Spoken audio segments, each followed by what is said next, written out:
Medina Medina এমন একটি জনপদ যার রহমত, বরকত আর শান্তির বর্ণনায় কোরআন সুন্নাহে অসংখ্য বর্ণনা এসেছে। মদিনা মুসলমানদের অপরিসীম শ্রদ্ধা, ভালোবাসা আর স্বপ্নের নগরী। কারণ এই নগরীকে কেন্দ্র করেই মহানবী হযরত মুহাম্মদ সাল্লাল্লাহু আলাইহি ওয়াসাল্লাম ইসলামকে রাষ্ট্রীয় ও আন্তর্জাতিক পরিমণ্ডলে প্রতিষ্ঠিত করেছেন। মদিনা ছিল মহানবী হযরত মুহাম্মদ সাল্লাল্লাহু আলাইহি ওয়াসাল্লামের ভালোবাসার নগরী। তাই তো এই নগরী যেন অন্য সবারও প্রিয় হয়, সেই জন্য তিনি আল্লাহর কাছে দোয়া করেছিলেন, হে আল্লাহ, তুমি মদিনাকে আমাদের কাছে প্রিয় করে দাও, যেমন এভাবে প্রিয় করেছ মক্কাকে, বরং তার চেয়েও বেশি প্রিয় করো। বুখারী হাদিস নাম্বার 1889। মহানবী হযরত মুহাম্মদ সাল্লাল্লাহু আলাইহি ওয়াসাল্লাম আল্লাহর কাছে মদিনার সব কিছুতে বরকত দেওয়ার জন্য দোয়া করেছেন। তিনি বলেছেন, হে আল্লাহ, মক্কায় তুমি যতটুকু বরকত রেখেছ, মদিনায় তার দ্বিগুণ বরকত দাও। মুসলিম হাদিস নাম্বার 3392।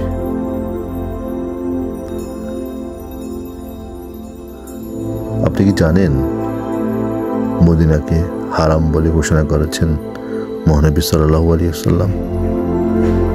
হ্যাঁ, আপনি ঠিকই শুনেছেন। হারাম শব্দের অর্থ দুটো আছে। একটি অর্থ হচ্ছে নিষিদ্ধ এবং আরেকটি পবিত্র। দুটো অর্থই এই নগরীর ক্ষেত্রে প্রযোজ্য। রাসূল সাল্লাল্লাহু আলাইহি ওয়াসাল্লাম বলেন, ইব্রাহিম আলাইহিস সালাম মক্কাকে হারাম বলে ঘোষণা করেছিলেন, আর আমি মদিনাকে হারাম বলে ঘোষণা করছি। এর বৃক্ষসমূহ কাটা যাবে না এবং এর প্রাণী শিকার করা যাবে না। মুসলিম হাদিস নাম্বার 3383।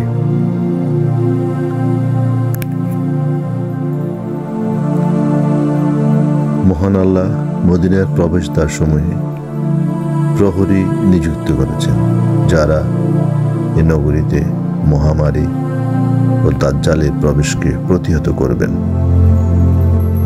মহানবী হযরত মুহাম্মদ সাল্লাল্লাহু আলাইহি ওয়াসাল্লাম বলেন, মদিনার পথে প্রান্তরে রয়েছে ফেরেশতারা, তাই এখানে মহামারী ও দাজ্জাল প্রবেশ করতে পারবে না।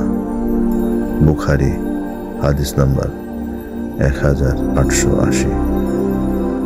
মহানবী সাল্লাল্লাহু আলাইহি ওয়াসাল্লাম মদিনায় বসবাসের প্রতি উৎসাহ দিয়েছেন।